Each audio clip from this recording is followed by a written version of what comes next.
27 अप्रैल 2024। प्रातः मुरली। ओम शांति। बाप दादा मधुबन। बाबा ने कहा, मीठे बच्चे, तुम आए हो बाप से हेल्थ वेल्थ हैप्पीनेस का वर्षा ले। बाबा कहते हैं, बच्चे तुम आए हो किससे? बाप से। तुम आए हो बाप से हेल्थ वेल्थ हैप्पीनेस का वर्षा ले। ईश्वर मत पर चलने से ही बाप का वर्षा मिलता है। बाबा कहते हैं, ईश्वर मत पर चलने से ही बाप का वर्षा मिलता है। जो बाबा की श्रीमत का पालन करते हैं, बाबा की मुरली सुनते हैं, योग करते हैं, तो बाबा कहते हैं जो श्रीमत पर चलने से ही, बाबा कहते हैं ईश्वर माना बाबा की श्रीमत पर चलने से ही बाप का वर्षा मिलता है।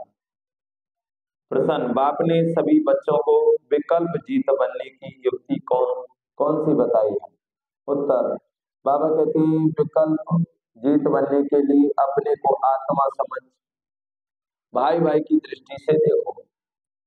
शरीर को देखने से विकल्प आते हैं, इसलिए वृत्ति में आत्मा भाई को देखो। पावन बनना है तो यह दृष्टि पक्की रखो। बाबा कहते हैं, बच्चे पावन बनना है तो ये दृष्टि पक्की रखो। निरंतर पतित पावन बाप को याद करो। बाबा कहते हैं, मीठे बच्चे, निरंतर पतित पावन बाप को याद करो। याद से ही कट निकलती जाएगी, खुशी का पारा चढ़ता जाएगा और विकल्पों पर विजय प्राप्त करें। तो क्या कहा बाबा ने? स्वयं को आत्मा समझो, क्योंकि पतित पावन श्री बाबा हम सभी को पावन बनाने के लिए आए। स्वयं को आत्मा देखें कि मैं आत्मा एक बिंदी हूँ, मैं एक प्रकाश हूँ, सर्वशक्तिमान से बाबा की संतान हूँ। ओम शांति। शिव भगवान वाच अपने शालिग्रामों प्रति शिव भगवान वाच है तो जरूर शरीर होगा, तब तो वाच होगा। बोलते हैं, बोलने के लिए मुख जरूर चाहिए, तो सुनने वालों को भी कान जरूर चाहिए। आत्मा को कान मुख चाहिए। अभी तुम बच्चों को ईश्वर मत मिल रही है। बाबा कहते हैं, अभी तुम बच्चों को ईश्वर मत मिल रही है, जिसको राम मत कहा जाता है। बाबा कहते हैं, जिसको राम मत कहा जाता है। दूसरे फिर हैं रावण मत पर। ईश्वर मत और आश्री मत, ईश्वर मत आधा कल्प चलती है। बाप ईश्वर मत देकर तुमको देवता बना देते हैं। फिर सतयुग त्रेता में वही मत चलती है, वहां जन्म भी थोड़े होंगे क्योंकि योगी लोग हैं। और द्वापर कलयुग में रावण मत यहाँ जन्म भी बहुत है, क्योंकि भोगी लोग, इसलिए आयु भी कम होती है। तो बाबा के लिए बहुत संप्रदाय हो जाती है और बहुत दुखी होते हैं। राम मत वाले फिर रावण मत से मिल जाते हैं, तो सारी दुनिया की रावण मत हो जाती है। फिर बाप आकर सबको राम मत देते हैं। सतयुग में है राम मत, ईश्वर मत, उसको कहा जाता है स्वर्ग। ईश्वर मत मिलने से, बाबा कहते हैं, ईश्वर मत मिलने से स्वर्ग की स्थापना हो जाती है आधा कल्प के लिए। वो जब पूरी होती है तो रावण राज्य होता है, उसको कहा जाता है आश्री मत। अब अपने से पूछो, हम आश्री मत से क्या करते थे, ईश्वर मत से क्या कर रहे हैं? आगे जैसे कि नरकवासी थे, फिर स्वर्गवासी बनते हैं। शिवालय में सतयुग त्रेता को शिवालय कहा जाता है। बाबा कहते हैं, सतयुग और त्रेता को क्या कहा जाता है? शिवालय। माना जो शिव बाबा का स्थापना किया हुआ, जैसे बाबा स्थापना करते हैं तो कौन सी? सनातन देवी देवता धर्म की स्थापना करते हैं। तो सतयुग और त्रेता क्या है? शिवालय। तो शिवालय कहा जाता है जिस नाम से स्थापना होती है तो जरूर उनका नाम भी रखेंगे। तो वह है शिवालय, जहाँ देवता रहते हैं। रचयिता बाप ही तुमको ये बातें समझा रहे हैं। बाबा कहते रचयिता बाप तुमको इन बातों को समझाते हैं, समझा रहे हैं। क्या रचते हैं वह भी तुम बच्चे समझते हो। सारी रचना इस समय उनको बुलाती है। हे पतित पावन व हे लिबरेटर, रावण के राज्य से व दुख से छुड़ाने वाले, अभी तुमको सुख का मालूम पड़ा है, तब इसको दुख समझते हो, नहीं तो कई इसको दुख थोड़ी समझते हैं। जैसे बाप नॉलेजफुल है, मनुष्य सृष्टि का बीज है। अब बाप कौन है? नॉलेजफुल है। शिव बाबा कौन है? मनुष्य सृष्टि का बीज रूप है। क्योंकि पूरे सृष्टि का बीज कौन है? परमपिता शिव परमात्मा। सृष्टि कल्प वृक्ष है, इसका बीज कौन है? शिव बाबा। तो अगर आप पानी जड़ में लगाएंगे, है ना, बीज में लगाएंगे तो पेड़ बड़ा होगा, फल भी लगेंगे, फूल भी लगेंगे। पत्तों में लगाएंगे तो पेड़ सूख जाएगा। तो बीज कौन है? शिव बाबा। कहते हैं ना, पत्ता टूटा डाल से ले गई पवन उड़ाया, के बिछड़े कब मिलेंगे दूर पड़े जाए। तो पत्तों को याद नहीं करना, याद किसको करना है? बीज को, शिव बाबा को याद करना है। किसी मनुष्य देहधारी को याद नहीं करना। मनुष्य देहधारी कोई भगवान थोड़ी होते हैं। तो बाबा कहती है मनुष्य सृष्टि का बीज रूप है, तुम भी नॉलेजफुल बनते हो। बीज में झाड़ की नॉलेज होती है ना, परंतु वह है जड़। अगर चैतन्य होता तो बता देता। तुम चैतन्य झाड़ के हो, इसीलिए झाड़ को भी जानते हो। बाप को कहा जाता है मनुष्य सृष्टि का बीज रूप, सच्चित आनंद स्वरूप। इस झाड़ की उत्पत्ति और पालना कैसे होती है ये कोई नहीं जानते।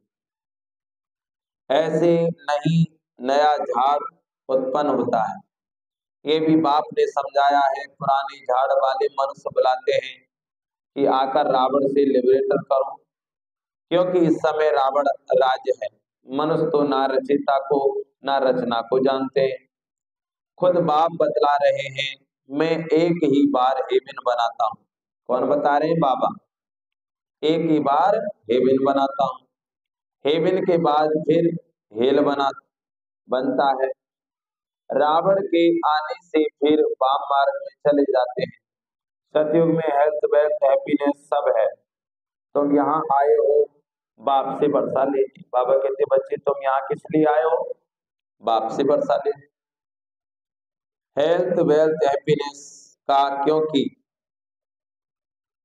स्वर्ग में कभी भी दुख होता ही नहीं। तुम्हारी दिल में है कि हम कल्प कल्प पुरुषोत्तम संगम युग में पुरुषार्थ करते हैं। नाम ही कैसा अच्छा है, और कोई युग को पुरुषोत्तम थोड़ी कहते हैं। उनमें तो सीढ़ी नीचे उतरते जाते हैं। बाप को बुलाते भी हैं, समर्पण भी करते हैं, लेकिन यह मालूम नहीं रहता कि बाप कब आएगा। पुकारते तो हैं, ओ गॉड फादर लिबरेटर करो, गाइड बनो। लिबरेटर बनेंगे तो जरूर आना पड़े, फिर गाइड बन ले जाना पड़े। बाप बच्चों को बहुत बाप बच्चों को बाप बच्चों को बहुत दिनों के बाद देखते हैं। अब देखो बाबा क्या कह रहा है, बाप बच्चों को बहुत दिनों के बाद देखते हैं। सत्ययुग त्रेता द्वापर कलयुग के फिर संगम युग पर बाबा हम सभी को देखते हैं। तो बाबा कहते हैं बाप बच्चों को बहुत दिनों के बाद देखते हैं तो बड़ा खुश होते हैं। जैसे कोई बच्चा कहाँ चला जाता है, तब वो जब बच्चा आता है तो माता पिता बहुत खुश होते हैं, बाप बहुत खुश होता है। ऐसे ही जब हम बाबा के बच्चे बनते हैं तो बाबा हमको देखकर बहुत खुश होते हैं। तो बाबा कहते हैं वह है हद का बाप, यह है बेहद का बाप। अब वो तो शरीर का पिता है, लेकिन ये कौन है? बेहद का बाप। बाप क्रिएटर है, रच करके फिर उनकी पालना भी करते हैं। पूर्ण जन्म तो लेना पड़ता है, किसको 10 किसको 12 बच्चे होते हैं, परंतु वह सब है हद के सुख जो कागविष्ठा समान है। तमो प्रधान बन जाते हैं, तमो प्रधान में सुख बहुत थोड़ा है। तुम सतो प्रधान बनते हो, बहुत सुख होता है। सतो प्रधान बनने की युक्ति बाप आकर बताते हैं। बाप को ऑलमाइटी अथॉरिटी कहा जाता है। मनुष्य समझते हैं God almighty, God almighty authority है, तो जो चाहे सो कर सकते हैं। मरे को जिंदा कर सकते हैं। एक बार कोई ने लिखा, अगर आप भगवान हैं तो मक्खी को जिंदा कर दिखाओ। ऐसे ढेर प्रश्न पूछते हैं। तो बाबा कहते हैं किसी ने पूछा कि अगर आप भगवान हो तो मक्खी, मरी हुई मक्खी को जल्दी करो, जिंदा कर दिखाओ। ऐसे ढेर प्रश्न पूछते हैं। अब बाबा कहते हैं ऐसे ढेर प्रश्न पूछते हैं। जैसे कोई व्यक्ति है, उसने कहा कि भगवान है, भगवान आए हैं तो मैं तब समझूं जब मेरा बुखार उतरे। तो बाबा कहते हैं बच्चे, ये बुखार तो तुम्हारा 1 रुपए की गोली से उतर जाएगा, लेकिन मैं तो तुम्हें 21 जन्म तक ऐसा बनाने आया हूँ जब तुम्हें बुखार भी नहीं चढ़ेगा। तो कोई ऐसे हैं जो कहते हैं भगवान है, अगर भगवान आए तो मक्खी को जीवित करो, जीवित करके दिखाएं। ऐसे बहुत प्रश्न करते हैं, लेकिन भगवान का काम क्या है? रघुपति राघव राजा राम, पति की पावन सीताराम, ईश्वर अल्लाह तेरा नाम, सबको सन्मत दे भगवान। माना पतितों को पावन बनाने के लिए भगवान आते हैं। योगी बनो, पवित्र बनो। भगवान का काम क्या है? पतित को पावन बनाना, सुख, शांति, आनंद, खुशी, ये सब भगवान देते हैं। लेकिन कहते हैं ना, दुख में सुमरण सब करे, सुख में करे ना कोई, और जो सुख में सुमरण करे सो दुख काहे कोई। दुख में ना कारण क्या है दुख आने का? भगवान को याद नहीं करते, इसीलिए दुख आता है। और जब सुखी हो जाते तो भगवान को भूल जाते, इसीलिए फिर भगवान टच करते, जाओ भाई भूल गया है। तो बाबा कहते हैं तो सुख और दुख का खेल क्या है? दुख क्यों आते हैं? क्योंकि हमें भगवान की याद दिलाने के लिए आते हैं। जैसे एक भाई का प्रश्न आया, उसने कहा जुकाम अगर भगवान होते हैं तो ऐसी सब्जी बनाते हैं, तो ये जुकाम बुखार क्यों आते हैं? तो उसमें बताया जुकाम बुखार इसलिए आता है जैसे कोई ज्यादा पाप कर्म होता है और वो अच्छे कर्म कर नहीं रहे। जैसे आप 50 किलो गेहूं और अंतरा गांव से लेकर आ रहे हैं, तो आपको रास्ते में आपका कोई पड़ोसी या कोई दोस्त कोई हो, रास्ते में पहुंचकर आधा वजन कहे कि 50 किलो में से 25 किलो बांधकर मेरे सर पर रख दो, मैं ले चलता हूँ तुम्हारे घर तक, तो आपको कितना अच्छा होगा? आप कहेंगे बहुत बढ़िया। ऐसे ही इतना पाप कर्म हम जब कर लेते हैं तो फिर हिसाब कैसे होता है? बुखार आता है, जुकाम होता है, मच्छर काटते हैं, ये मच्छर काटना भी सजा है। बुखार आना, जुकाम होना, तो बाबा कहते हैं जब जुकाम हो, बुखार आए तो क्या करना? वाह जुकाम वाह, वाह बुखार वाह, तुमने बहुत अच्छा किया, मेरा इतने जन्म का जो कुछ हिसाब किताब था, तुमने आकर आधा कम कर दिया। वाह जुकाम वाह, तुम बहुत अच्छे जुकाम हो, तुमने आकर के हमें बहुत अच्छा काम किया हमारे साथ। माना आधे पाप हमारे काट दिए। बुखार को कहो वाह बुखार वाह, तुम तो बहुत अच्छे हो, तुम्हारा शुक्रिया, तुम आए तो आकर के हमारा सादा आधा पाप कर्म कम कर दिया। तो इस तरीके से दुखों का सम्मान करना सीखे। तो बाबा हम सभी को कहते हैं तुमको बाप ताकत देते हैं जिससे रावण पर जीत पाते हो। बंदर से मंदिर लायक बनते हो। बाबा कहते हैं बंदर से, जैसे बंदर में सब होते हैं ना, तो बंदर से मंदिर लायक बनते हो। उन्होंने फिर क्या क्या बना दिया है? वास्तव में तुम सब सीताएं हो। बाबा कहते बच्चे वास्तव में तुम सब कौन हो? सीताएं, भक्तियां हो। तुम सबको रावण से छुड़ाया है। अब सब आत्माओं को किससे छुड़ाया है? बाबा कहते हैं रावण से छुड़ाया है। रावण क्या है? काम, क्रोध, लोभ, मोह, अहंकार, ईर्ष्या, घृणा, नफरत, जो भी चीज है सब रावण की प्रतीक है। ये बुराइयां हैं रावण की। तो बुराइयों से छुड़ाया बाबा ने। तो बाबा कहते हैं तुम सबको रावण से छुड़ाया। रावण द्वारा तुमको कभी भी सुख नहीं मिल सकता। इस समय सब रावण की जेल में है। बाबा कहते हैं बच्चे इस समय क्या है? सब रावण की जेल में है। राम की जेल में नहीं कहेंगे। राम आते हैं रावण की जेल से छुड़ाने। रावण 10 शीश, रावण 10 सिर वाला बनाते हैं। उनको 20 भुजाएं दिखाई है। बाप ने समझाया है कि 5 विकार पुरुष में, 5 विकार स्त्री में, उनको कहते हैं रावण राज व विकारी रूपी।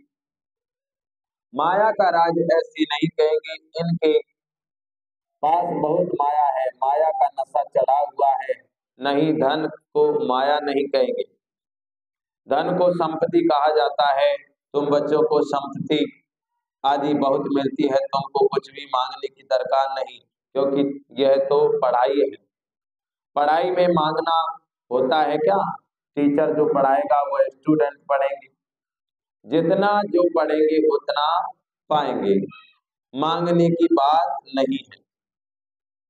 इसमें पवित्रता भी चाहिए। एक अक्षर की भी वैल्यू देखो कितनी है।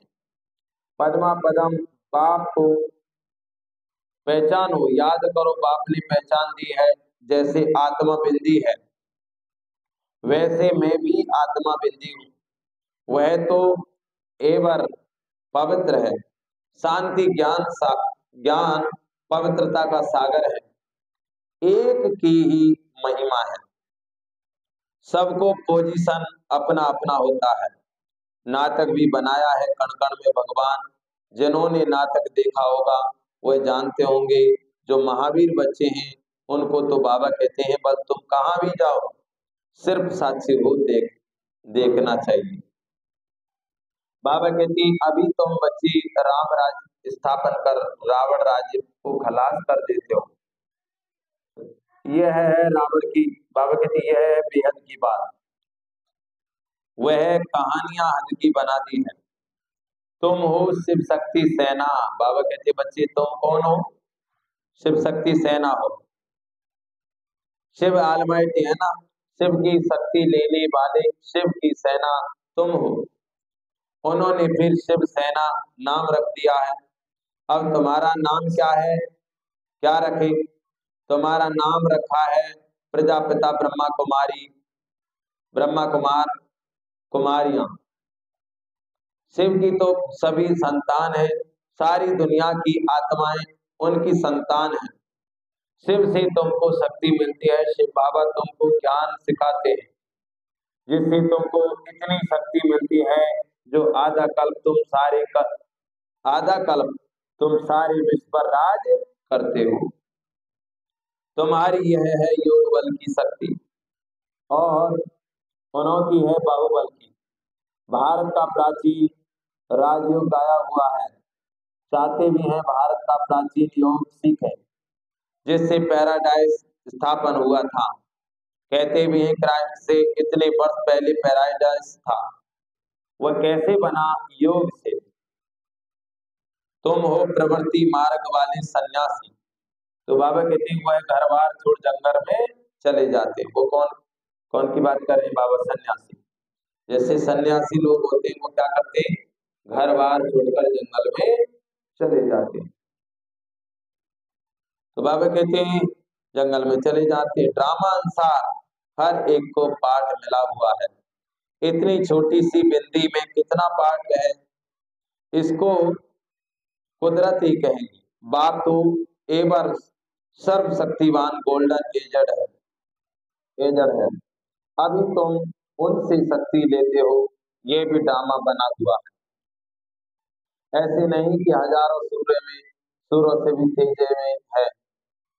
वह तो जो जिस भाव बैठता है उसे तो उस भावना से देखते हैं। आंख लाल लाल हो जाती है, बस करो हम नहीं सहन कर सकते। बाप कहती है वह सब भक्ति मार्ग के संस्कार है, यह तो नॉलेज है, इसमें पढ़ना है। बाप भी है, पढ़ा रहे हैं। बाबा कहते हैं बाप टीचर भी है। बाप कौन है? शिव बाबा, माना ईश्वर। बाप टीचर भी है, पढ़ा रहे हैं। हमको कहते हैं तुमको तमो प्रधान से सतो प्रधान बनना है। बाबा ने समझाया है हियर नो इविल। मनुष्य को पता नहीं है कि यह किसने कहा। पहले बंदर का चित्र बनाते हैं, अभी मनुष्य का बनाते हैं। अब जैसे उसमें दिखाया ना किसमें कि नारद जी, एक बार नारद जी घूमते हुए क्षीर सागर में जाते हैं। तो घूमते हुए जाते हैं और जब भगवान को, विष्णु भगवान को उसमें दिखाया है कि सांप की सैया पर सोए हुए होते हैं, तब वो भगवान को प्रणाम करके और फिर वो तप करने चले जाते हैं। तब इतना करते हैं, इतनी तपस्या करते हैं कि उस तपस्या से इंद्र का सिंहासन हिल जाता है। इंद्र फिर सबको भेजते हैं कि भाई कहीं नारद जी इतना तप ना कर ले जिसके कारण वो इंद्रासन ही मांग ले। तो जो इंद्र का सिंहासन उसको ना मांग ले भगवान से, इसीलिए इंद्रदेव उनको भिजवाते। सभी यत्न करते हैं लेकिन नारद जी का ध्यान नहीं लगता। फिर नारद जी काम को भेजते हैं और जो परियां होती है, लाल परी नीलम परी, ये सभी जाते हैं नारद जी के सामने और खूब डांस करते हैं, लेकिन नारद जी का ध्यान नहीं लगा। जब ध्यान नहीं लगा तो इंद्र इंद्र कि जो वो था ना कामदेव, तो जाकर के जब वो हैरान हो जाता है तो पैर में पड़ जाता है कि त्राहिमाम, कि बोल कौन हूँ कि मुझे माफ कर दो, मैं कामदेव हूँ। बोल किस लिए आए हो, किसने भेजा है? कि मुझे भेजा है महाराजा इंद्र ने। तो बोल किस लिए भेजा है? इसलिए भेजा है कि जा करके इंद्रदेव का, वो नारद जी का ध्यान देगा, इंद्रदेव ने भेजा है। कि अच्छा। तो नारद जी जब उनका ध्यान दिखता है तो कहते हैं कि तुम्हारा इंद्र ऐसा है जैसे दो, एक कुत्ता था अपने मुख में हड्डी लेकर जा रहे कुत्ता, और सामने शेर दिखाई देता है, तो शेर को देख करके वो ये समझ जाते हैं कि कहीं शेर हमारी सूखी हड्डी को ना छीने, इसीलिए शेर रास्ता मोड़ देता है। तो तुम्हारा इंद्र ऐसा ही है जिनको यह नहीं पता कि भगवान को याद करने वाले को इंद्रासन का क्या करेंगे, वो इंद्र के सिंहासन का क्या करेंगे, उसको भगवान का ये भजन करेंगे। तो उनको समझाया कि मुझे राज सिंहासन वगैरह कुछ भी नहीं चाहिए, मैं तो भगवान को याद कर रहा हूँ। ये कहते हुए नारद को एकदम से वो हो गया, अब अहंकार हो गया। वो समझा कि कामदेव को आज तक किसी ने नहीं जीता, मैंने जीता। तो विष्णु भगवान के पास गए और जाकर कहा क्षीर सागर में कि भगवान देखिए, आज तक किसी ने कामदेव को नहीं जीता, मैंने जीता। तो विष्णु भगवान ने मन ही मन में सोचा कि मेरा अगर कोई भक्त है और भक्त के अंदर कोई अहंकार का बीज या पेड़ अगर उग जाता है तो उसे, भगवान का काम क्या है, उसको पेड़ को निकाल देना। तो माया को बुलाया, माया मेरे सामने आओ और आकर के ऐसा करो जिस रास्ते से नारद जी जाए उस रास्ते में जाकर तुम एक नगरी तैयार करो, जिस नगरी का नाम होना चाहिए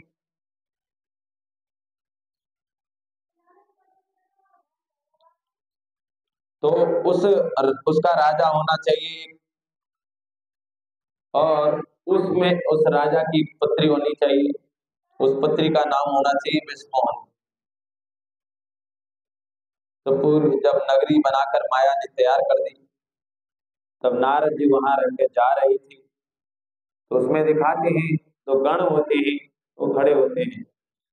वो जब उनको देख करके कहता है कि भाई ये नगरी कौन सी है, कि भाई ये एक नगर है तो इसका राजा भी है, तो उसकी पुत्री है, उसका नाम है विश्वमोहिनी। तो नारद जी ने कहा विश्वमोहिनी, बोला हाँ, कि पूरे विश्व को मोहित करने वाली। नारद जी बोला कि मैं भी चलता हूँ। तो नारद जी जाकर के गए राजा के दरबार और कहा कि महाराज, क्या मैं तुम्हारी पुत्री की हस्तरेखा देख सकता हूँ? तो बोले देख सकते हो।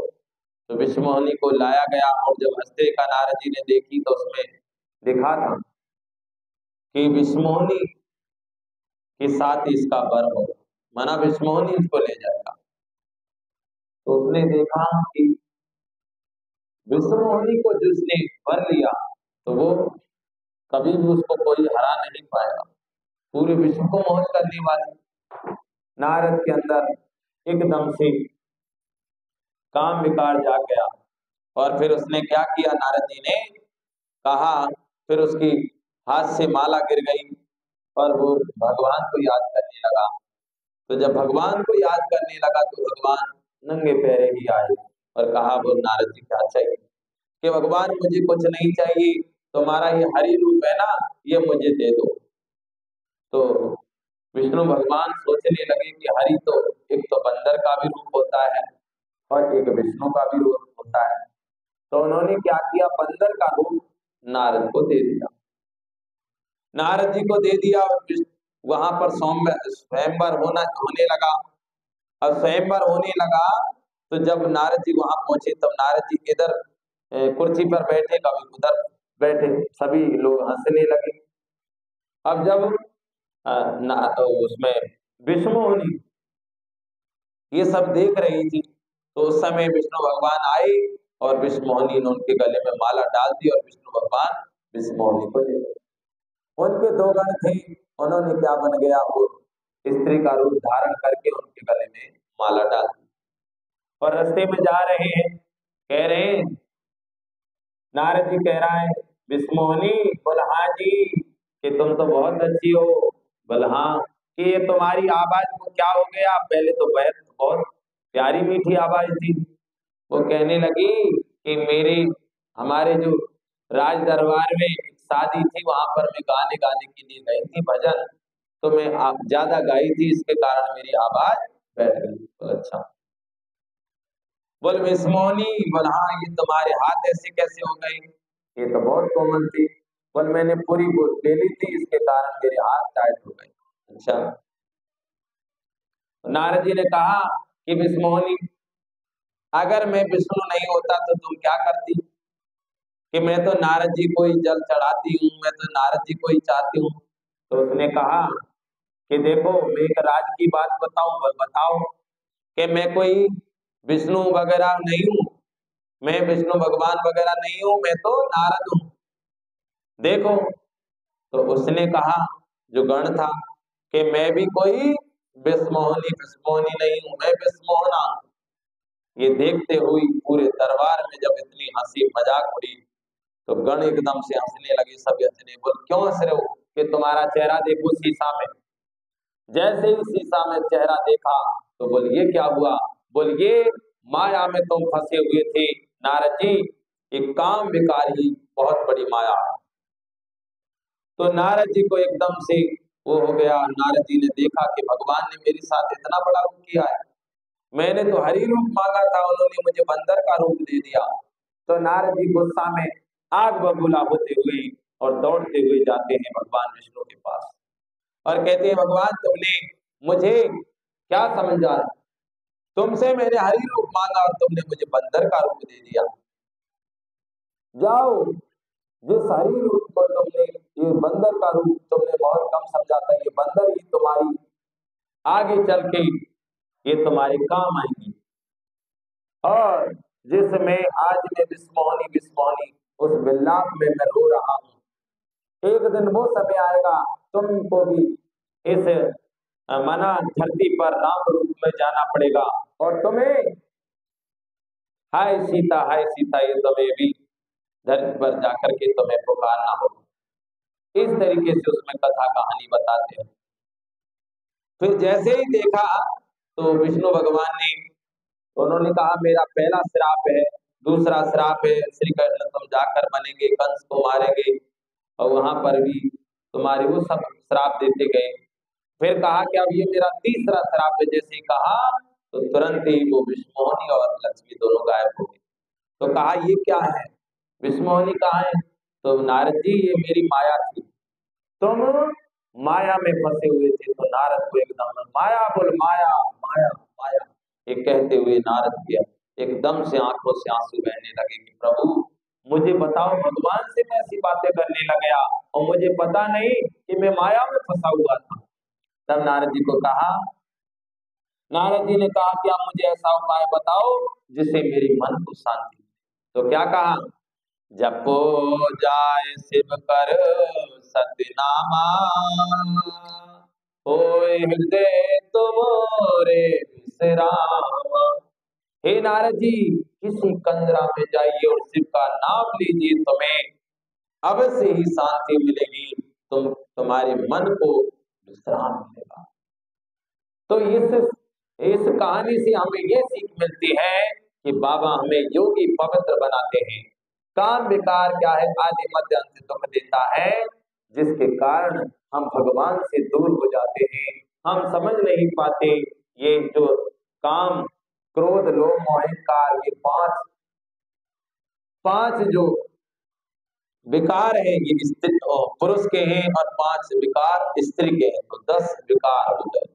तो बाबा ने कहा जो हम बंदर मिसल थे अब क्या बन रहे हैं, मंदिर लाए। तो बाबा ने कहा बंदर का चित्र बनाते थे, अभी मनुष्य का बनाते रहते। बाबा ने भी नलनी बच्ची का बनाया था। मनुष्य को भक्ति का नशा कितना है, भक्ति का राज्य है ना, अभी होता है ज्ञान का राज्य, फर्क हो जाता है। बच्चे जानते हैं बरोबर ज्ञान से बहुत सुख होता है, फिर भक्ति से सीढ़ी नीचे उतरते हैं। हम पहले सतयुग में जाते हैं, फिर जो मिशन नीचे उतरते हैं। 1250 वर्ष में 2 कला कम होती है। चंद्रमा का मिसाल है, बाबा कहते हैं चंद्रमा का ग्रहण लगता है कलाएं कम होने लगती है, फिर धीरे धीरे कलाएं बढ़ती है तो 16 कला होती है। वह अल्पकाल की बात, यह है तो बेहद की बात। इस समय सभी पर राहु की का ग्रहण है। बाबा कहते बच्चे इस समय क्या है, सभी पर राहु का ग्रहण है। ऊंच ते ऊंच बृहस्पति की दशा है, नीचे में नीची है राहु की दशा। एकदम देवाला निकाल देते हैं, बृहस्पति की दशा से हम चढ़ते हैं। बाबा कहते बच्चे बृहस्पति की दशा से क्या होते हैं, हम चढ़ते हैं, और राहु की दशा से हम नीचे गिरते हैं। तो बृहस्पति माना क्या, पूरे वृक्ष के पति, माना पूरे कल्प वृक्ष के बीज शिव बाबा है। इसीलिए हर गुरुवार को बृहस्पतिवार को शिव बाबा का भोग लगाया जाता है, क्योंकि पूरे वृक्ष के बीज कौन है, शिव बाबा। तो बाबा कहते हैं बृहस्पति की दशा से हम चढ़ते हैं। वह बेहद का बाप जो बाप को जानते नहीं। अब राहु की दशा तो सब पर बरोबर है, यह तुम जानते हो, कोई और कोई नहीं जानते। राहु की दशा ही इंसॉल्वेंट बनाती है, बृहस्पति की दशा से सॉल्वेंट बनते हैं। भारत कितना सॉल्वेंट था, एक ही राज्य था, एक ही भारत था। भारत कितना सॉल्वेंट था, एक ही भारत था। सतयुग में राम राज्य पवित्र राज्य होता है, जिसकी महिमा होती है। अपवित्र राज्य वाले गाते हैं मैं निर्गुण हारी में कोई गुण नहीं। ऐसी संस्थाएं भी बनाई है निर्गुण संस्था। अरे यह तो सारी दुनिया निर्गुण संस्था है, एक की बात थोड़ी है। बच्चे को हमेशा महात्मा कहा जाता है। बाबा कहते बच्चे को क्या कहा जाता है, महात्मा। तुम फिर कहते हो कोई गुण नहीं, ये तो सारी दुनिया है, जिनमें कोई गुण ना होने के कारण राहु की दशा बैठी है। अब बाप कहते हैं दे दान तो छूटे ग्रहण। अब बाबा कहते बच्चे दे दान तो छूटे ग्रहण।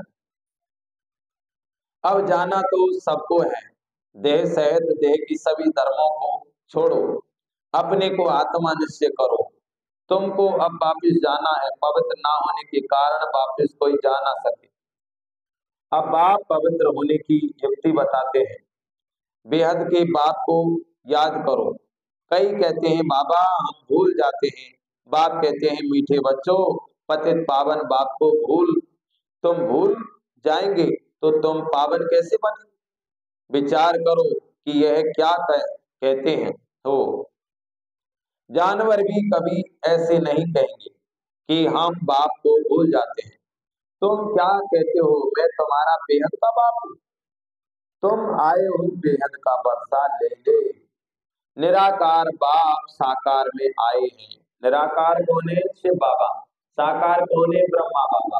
तो निराकार शिव बाबा आए हैं साकार में।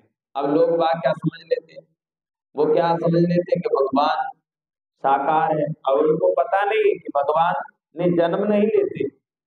माना ब्रह्मा के तन में शिव बाबा आते हैं, निराकार शिव बाबा ब्रह्मा के तन में आते हैं। जैसे कोई भूत जन्म माथे आता है, कहते हैं भाई देवता माथे आ गया, या कोई हमारी देवी देवता आ गए। ऐसे ही शिव बाबा ब्रह्मा के तन में आते हैं, तो निराकार आया साकार में, तो जन्म नहीं लेते।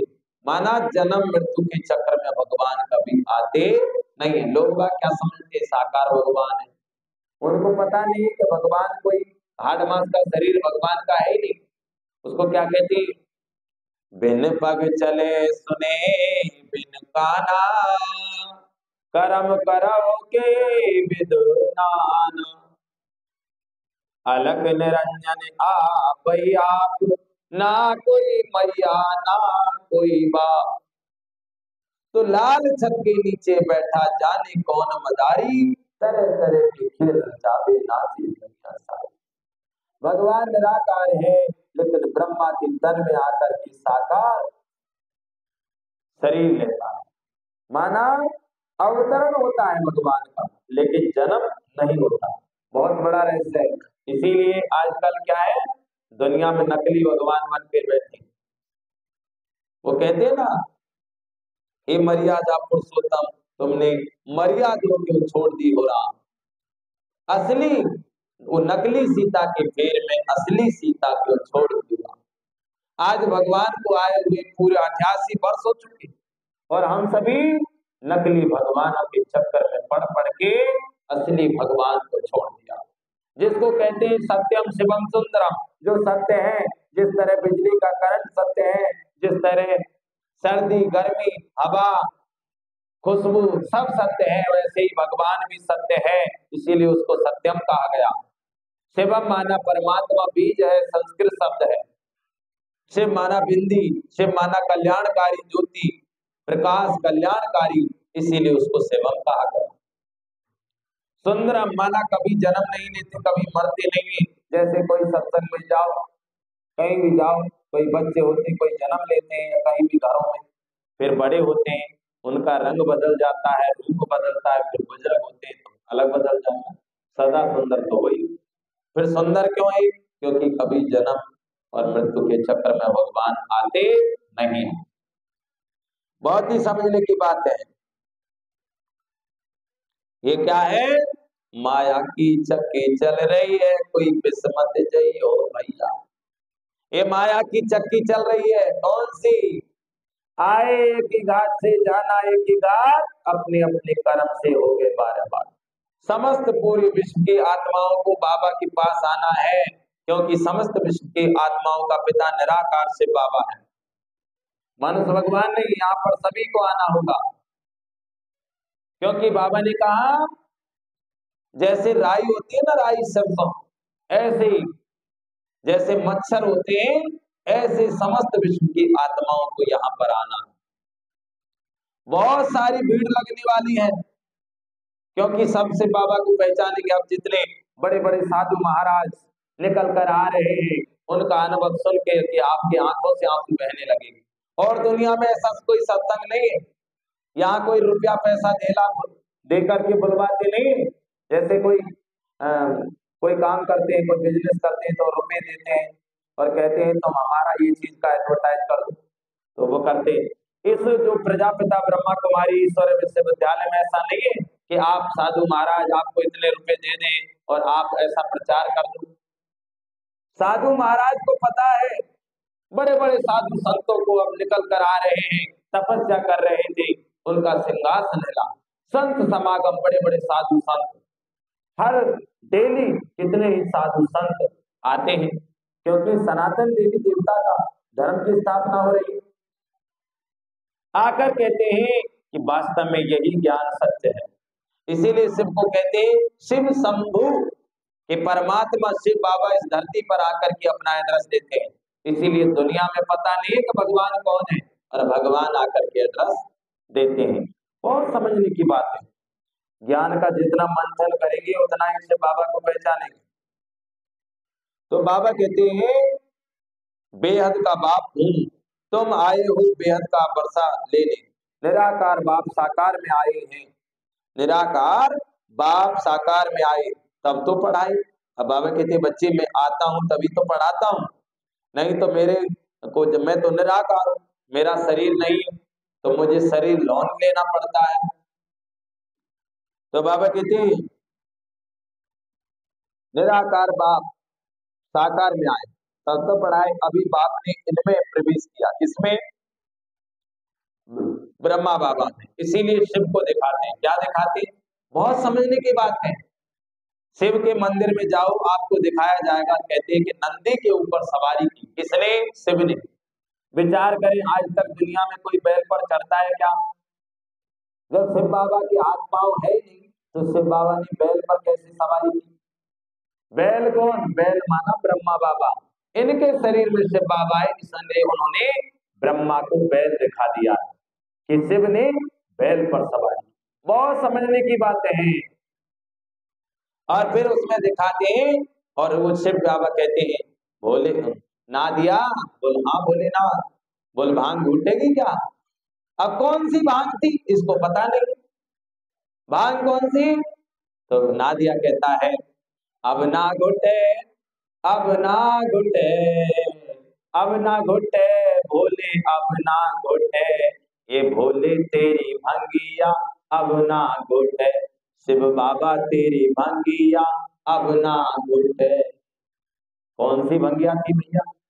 बाबा की मुरली, जो नंदी को माना, नंदी माना ब्रह्मा बाबा, जिसके शरीर में शिव बाबा आए और कह रहे हम सभी बाबा अपने बच्चों को कह रहे बच्चे भांग घुटेगी क्या? भांग माना मुरली, बच्चे मुरली का मंथन करो बार बार।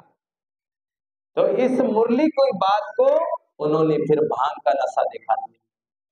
मुरली क्या है? ये भांग है। क्योंकि जैसे मुरली सुनोगे ना तुम, तो आपको लगेगा वाह, भगवान हमको नर से नारायण, बंदर से मंदिर लायक बना रहा है, नर से नारायण बना रहा है, तो आप बहुत खुश होंगे। इसीलिए मुरली क्या है? ये भांग है। मुरली सुनेंगे तो आपको नशा चढ़ेगा, खुशी होगी, इसीलिए इसको भांग दिखा दिया। बहुत समझने की बात है। तो बाबा कहते हैं बाप ने इसमें प्रवेश किया है, यह है बाप दादा दोनों की आत्मा इस व्यक्ति के बीच में है। तुम कहते हो बाप दादा, तो जरूर दोनों आत्माएं हों। शिव बाबा और ब्रह्मा की आत्मा तुम सब ने बने। बाबा कहते तुम सब बने हो, प्रजापिता ब्रह्मा कुमार कुमारियां।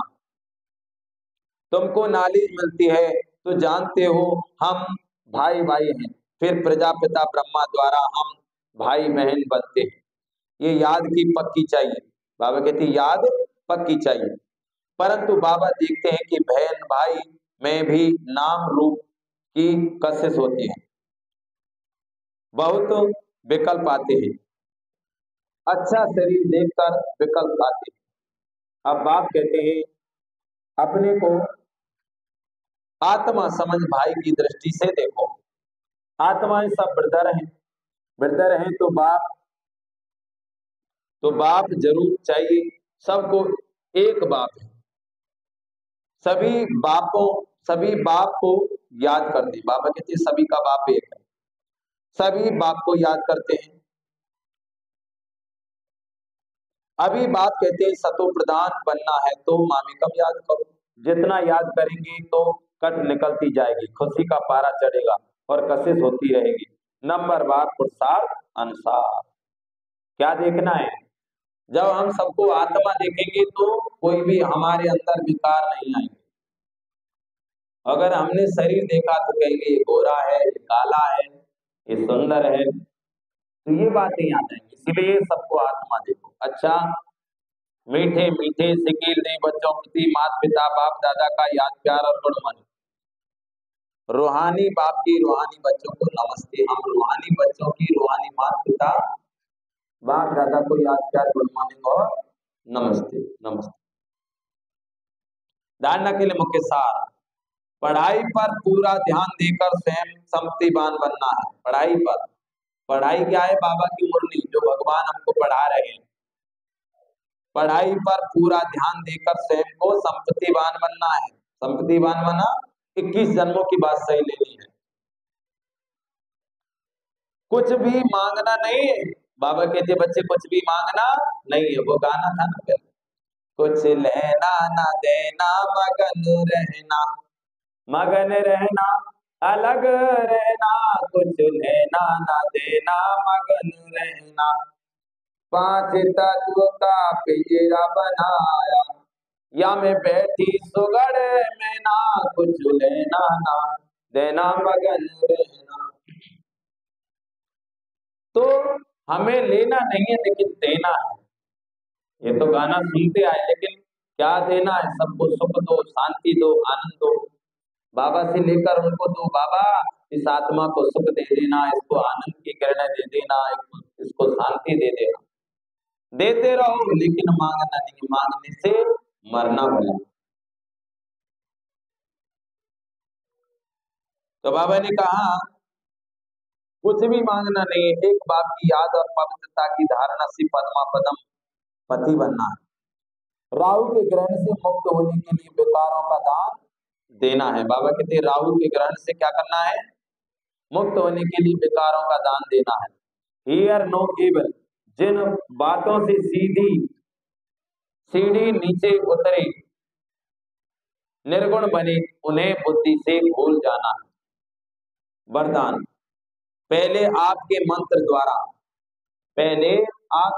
द्वारा सर्व का सम्मान प्राप्त करने वाले निर्माण सु महान भाव। यही महामंत्र सदा याद रहे कि निर्माण ही सर्व महान है। सदा याद रहे क्या? निर्माण ही सर्व महान है। पहले आप करना ही सर्व से सम्मान प्राप्त करने का आधार है। महान बनने का यह मंत्र वरदान रूप में सदा साथ रखना है।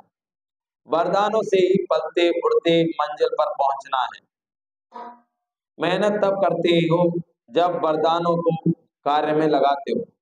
अगर वरदानों से पलते रहो, वरदानों को कार्य में लगाते रहो तो मेहनत समाप्त हो जाएगी। सदा सफलता और संतुष्टता का अनुभव करते रहेंगे। स्लोगन, सूरत द्वारा सेवा करने के लिए अपना मुस्कुराता हुआ रमणीक और गंभीर स्वरूप इमर्ज करो। तो क्या करना है? बाबा ने कहा स्लोगन में सूरत द्वारा सेवा करने के लिए अपना मुस्कुराता हुआ रमणीकता और गंभीर स्वरूप इमर्ज करो। शाह ओम शाह। तो ये थी आज की प्यारे बाबा, अपने चेहरे और चलन द्वारा से बाबा को प्रत्यक्ष करें। मुस्कुराते रहो, मुस्कुराना सीख लो, गुनगुनाना सीख लो। मुस्कुराते रहो, खिलते रहो, हंसते रहो और बाबा को याद करते रहो। हमारे चेहरे और चलन से खुशी नहीं जाए, कुछ भी हो जाए खुशी ना जाए। जहाँ ओम शांति।